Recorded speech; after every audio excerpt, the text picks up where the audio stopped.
noite, eu sou Rosiane Kennedy e você confere com a gente a partir de agora as notícias que circularam hoje nos corredores do poder. Supremo Tribunal Federal envia inquérito contra Aécio Neves para a primeira instância, torna o deputado federal Eduardo da Fonte réu e julga agora a ação referente a Gedel Vieira Lima.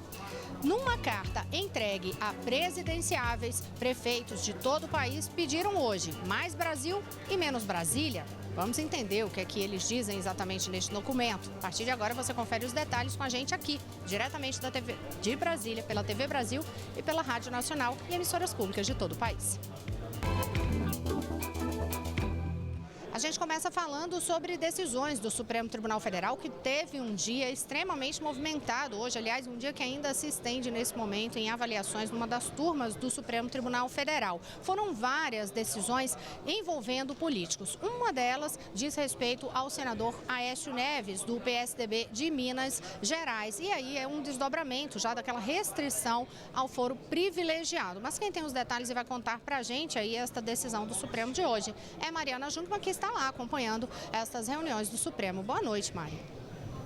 Oi, boa noite, Rosiane. Isso mesmo, olha, vamos começar então, como você disse, pelo caso do senador Aécio Neves. Hoje o ministro Alexandre de Moraes, aqui do Supremo Tribunal Federal, decidiu encaminhar para a primeira instância, a Justiça Federal em Minas Gerais, um dos 8 inquéritos que o senador responde aqui no Supremo. É um inquérito em que há suspeitas de que ele tenha recebido propina durante a construção da chamada cidade administrativa, onde fica o governo de Minas Gerais, quando ele era, então, governador. Este é um dos inquéritos, então, que o senador já responde, é o primeiro a ir, então, para a primeira instância. Ainda não há definição sobre os outros 7 inquéritos. A gente lembra também, Rosiane, que Aécio Neves também já é réu em uma ação penal aqui no Supremo Tribunal Federal. Agora, por meio de nota, então, o senador disse que jamais participou da formação de cartel por conta das obras da cidade administrativa e que elas foram auditadas em tempo real por uma empresa independente. Segundo ele, o edital do empreendimento foi previamente apresentado ao Ministério Público de Minas Gerais e ao Tribunal de Contas do Estado. E aí o senador afirma ainda que a licitação foi objeto de ampla investigação por parte do Ministério Público Estadual, na época que concluiu pelo arquivamento de falsas denúncias após constatar a regularidade de todo o procedimento. E aí, Aécio Neves, então, que vai passar a se defender e a apresentar a sua defesa lá na Justiça Federal em Minas Gerais. Rosiane. Mari, a gente volta a conversar daqui a pouquinho, só aproveitando para lembrar, reforçando que a decisão do Supremo Tribunal Federal da semana passada, que restringiu aí esse foro privilegiado, fez aquela avaliação de que os crimes que devem ser julgados na Suprema Corte, referentes a deputados e senadores, são aqueles que foram cometidos no exercício do mandato e em função do mandato. E aí a gente já falou de outros casos, isso já foi estendido aí por similaridade até o caso do governador da Paraíba, Ricardo Coutinho, mas também teve mais decisão do Supremo em relação a isso. Por exemplo, eu vou lembrar 2 casos que foram decisões já de ontem à noite, mas como foi aqui depois do horário do jornal, a gente não teve tempo de indicar a informação. O ministro Edson Fachin, relator da Lava Jato no Supremo, enviou para o juiz Sérgio Moro um inquérito em que o senador Fernando Bezerra foi denunciado por corrupção em 2016. Ele foi acusado de ter recebido propina de empreiteiras que atuaram nas obras da refinaria Abreu e Lima, em Pernambuco. Os crimes teriam ocorrido entre 2010 e 2011, quando o senador era secretário estadual. Portanto, não diz respeito ao exercício deste mandato dele parlamentar. E numa outra decisão também referente a essa questão do foro, o ministro Celso de Mello, também do Supremo Tribunal Federal, ele enviou para a primeira instância, em São Paulo, um inquérito no qual o deputado federal Tiririca é acusado de assédio sexual. Ele destacou que o crime de Tiririca, a acusação ali, é que teria ocorrido no período em que ele é deputado federal. No entanto, ele ressaltou que não tem nenhuma relação com o exercício do mandato. Então, não tem relação, ele diz aqui, não tem relação alguma com o cargo, motivo pelo qual encaminha os autos ao Tribunal de Justiça de São Paulo onde teria ocorrido esse delito. Só lembrando também que esse caso segue em segredo de justiça, tendo sido retirado somente o sigilo em relação ao nome do parlamentar. E aí a gente segue falando ainda do Poder Judiciário, foram muitas notícias nesse corredor dos poderes do Poder Judiciário, e a gente conversa novamente com Mariana Jungmann para saber aí como foi essa decisão referente ao deputado Eduardo da Fonte, que virou réu, e também como é que anda aí essa análise referente às denúncias que pesam contra o ex-ministro Gedel Vieira Lima. Mari. Olha, Rosiane, quanto ao deputado Eduardo da Fonte, ele virou réu hoje, então, foi aceita denúncia contra ele por ter recebido R$300 mil em propina da empresa UTC Engenharia para favorecer a empresa em contratos com a Petrobras. Essa, então, é a denúncia que foi acatada, né? A partir de agora vai correr a ação penal e o deputado terá a oportunidade de apresentar a sua defesa formal, mas ele já sustenta aí que a denúncia é inepta e contraditória e que o pedido de recursos para a campanha eleitoral dele foi feito dentro das regras vigentes à época que permitia a doação por parte de empresas privadas. Hoje em dia essa regra foi revertida, não é mais possível essa doação de empresas privadas. Agora, esse caso de Eduardo da Fonte em especial também tinha uma outra questão embutida, que era uma questão de ordem da Procuradoria-Geral da República, questionando se ele deveria permanecer com foro privilegiado, porque o caso é referente a mandato anterior dele em 2010. E aí a PGR questionava então se ele poderia continuar com foro aqui no Supremo Tribunal Federal ou se o caso deveria ir para a primeira instância. Os ministros não chegaram a discutir isso diretamente, porque quando aceitaram a denúncia, ficou considerado, então, Rosiane, que essa questão de ordem estava prejudicada e que, portanto, o Supremo estava decidindo que vai ficar com o caso aqui, com a ação penal aqui no Supremo Tribunal Federal. Posteriormente, em outra discussão, alguns ministros chegaram a se manifestar no sentido de que o caso deveria sim ir para a primeira instância, mas já não estava mais em discussão esta questão de ordem. Então, a decisão, por enquanto, o entendimento é que o caso fica aqui no Supremo Tribunal Federal. Quanto a Gedel Vieira Lima, ele foi agora há pouco, os ministros da segunda turma do Supremo Tribunal Federal aceitaram a denúncia contra ele, o deputado Lúcio Vieira Lima e a mãe deles, Marluce Vieira Lima. Eles entendem que os três trabalharam conjuntamente para, deixa eu até achar aqui, que os três...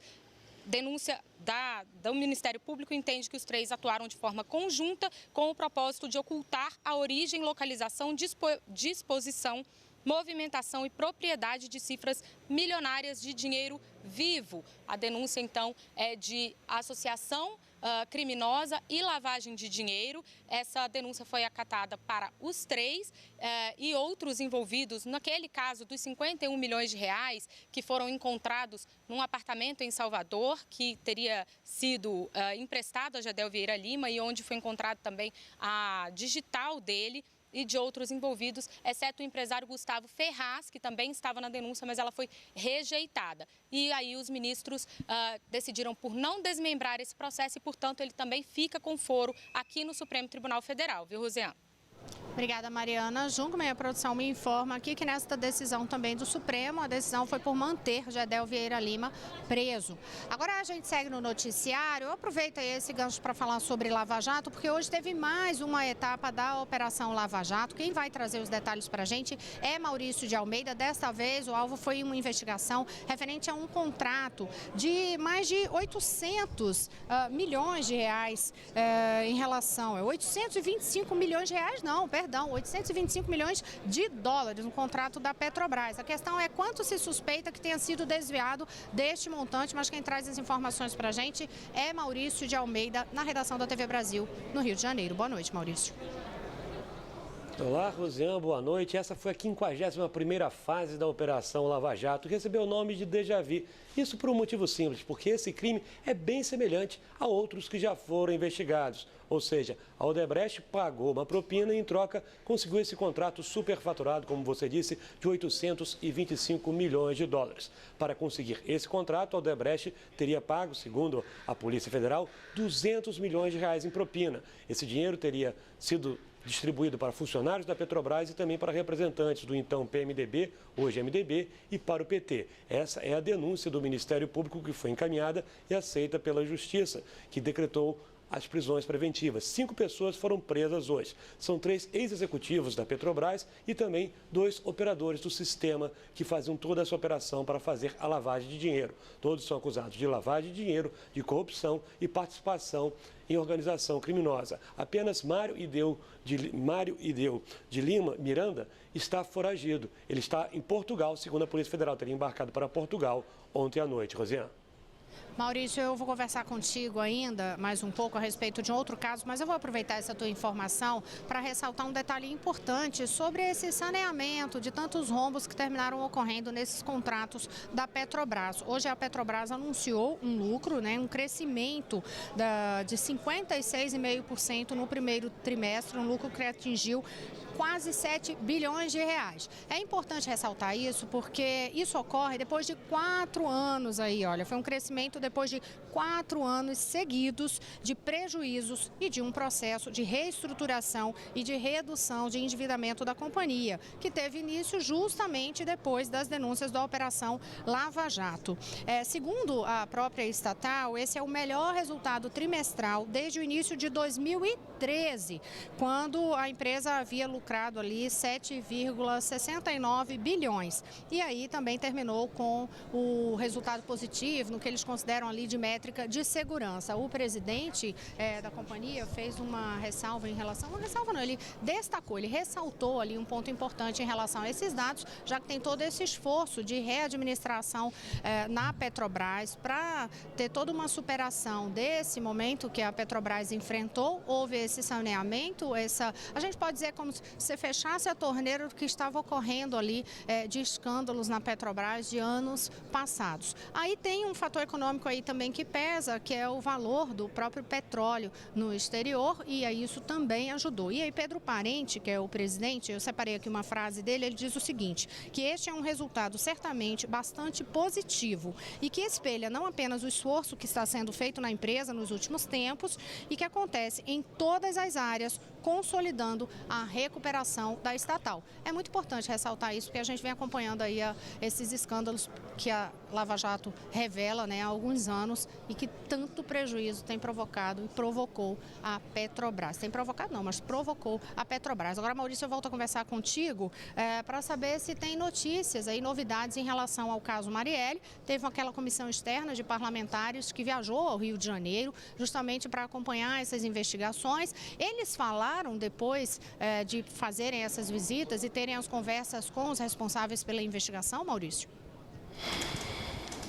Falaram sim, Rosiane. Eles estiveram hoje de manhã aqui na Delegacia de Homicídios do Rio de Janeiro, se reuniram durante aproximadamente 1 hora com o chefe da delegacia. E na saída, os deputados conversaram com jornalistas. Eles demonstraram um certo otimismo. João Willis, do PSOL, que era o partido de Marielle, disse que em breve a polícia deve prender os assassinos. Disse que a polícia está fechando o cerco para tentar descobrir e prender quem matou Marielle e também os mandantes. Segundo João Willis, o delegado passou que as investigações estão bem avançadas, que ele já está cruzando todas as informações e, com isso, em breve deve conseguir prender os assassinos. Disse mais uma vez que é uma investigação complexa e, por isso, está demorando já 2 meses do assassinato. Uma investigação realmente muito difícil, mas que está avançada. A polícia já confirmou que a arma utilizada para matar Marielle foi uma submetralhadora. E na próxima quinta-feira vai ser realizada uma reconstituição do crime. Desde a saída de Marielle no evento que ela participou aqui na Lapa, os policiais vão percorrer todo o trajeto até o local onde ela foi assassinada, no bairro do Estácio, na zona norte do Rio. Rosiane. Obrigada, Maurício de Almeida. Agora eu vou conversar com Carolina Pimentel, editora da Agência Brasil. Carol vai trazer alguns dos destaques que estão na agência. Eu já começo perguntando por uma das matérias que vocês estão fazendo, Carol, que diz respeito àquele caso de Henrique Pisolato, que foi da diretoria do Banco do Brasil, foi ali condenado no caso do mensalão do PT lá atrás e teve toda aquela polêmica que ele tinha fugido do país, aí teve o processo de extradição. Aí agora a questão é, se gastou muito dinheiro com o processo de extradição dele. Aí a tentativa agora vai ser recuperar. Quanto é o montante, Carol? Boa noite. Boa noite, Rosiane. Bem, a Advocacia Geral da União está pedindo à Justiça Federal do Rio de Janeiro o bloqueio de R$580 mil em bens de Henrique Pizzolatto. E, de acordo com a AGU, o objetivo é garantir a restituição dos prejuízos causados aos cofres públicos com esse processo de extradição do ex-diretor de marketing do Banco do Brasil. Pizzolatto, ele fugiu para a Itália em 2013, pouco antes de ser condenado a 12 anos de prisão no caso do Mensalão. Foi detido pela polícia italiana em 2014, então ele foi extraditado para o Brasil no ano seguinte. Pizzolatto cumpre pena em regime semiaberto hoje no presídio da Papuda, aqui em Brasília. Outra notícia, Rosiane, é que o Ministério Público Federal no Rio de Janeiro, a Polícia Federal e a Superintendência Nacional de Previdência Complementar vão investigar diretores do Fundo de Pensão da Fundação Rede Ferroviária de Seguridade Social. Eles foram presos em uma operação hoje e são suspeitos de receberem propina para realizar investimentos considerados assim prejudiciais em 2009. Segundo o MPF, a má gestão causou um prejuízo de R$270 milhões ao fundo de pensão.